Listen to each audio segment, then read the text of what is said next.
আমি ভিক্ষা করে ফিরতেছিলেন গ্রামের পথে পথে। তুমি তখন চলেছিলে তোমার স্বর্ণরথে। অপূর্ব এক স্বপ্ন সম লাগিতেছিল চোখে নম। কি বিচিত্র শোভা তোমার, কি বিচিত্র সাজ। আমি মনে ভাবতেছিলে এ কোন মহারাজ। আজ শুভক্ষণে রাত পোহালো, ভেবেছিলেন তবে আজ আমার দাঁড়ে দাঁড়ে ফিরতে নাহি হবে। বাহিরে হতে নাহি হতে কাহার দেখা পেলেম পথে।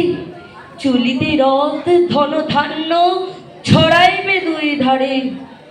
মুঠা মুঠা কুড়িয়ে নেব, নেব ভারে ভারে। দেখি সহসা রথ থেমে গেল আমার সামনে এসে। আমার মুখ পানে চেয়ে নামলে তুমি হেসে। দেখে মুখের প্রসন্নতা জুড়িয়ে গেল সকল ব্যথা। হেন কালে কিসের লাগি তুমি অকস্মাৎ আমায় কিছু দাও গো বলে বাড়িয়ে দিলে হাত।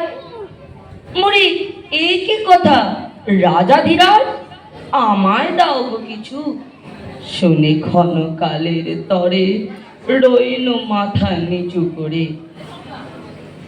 তোমার কি বা অভাব আছে ভিখারি ভিক্ষুকের কাছে?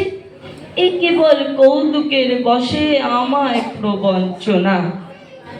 ঝুলি হতে দিলাম তুলে একটি ছোট্ট কণা। যবে পাত্রখানি ঘরে এনে উজাড় করি, এ কি ভিক্ষা মাঝে একটি ছোট্ট সোনার কোনা দেখি। দিলেন জারাজ ভিখারি রে, স্বর্ণ হয়ে লুপিরে। তখন কাঁদি চোখের জলে দুটি নয়ন ভরে।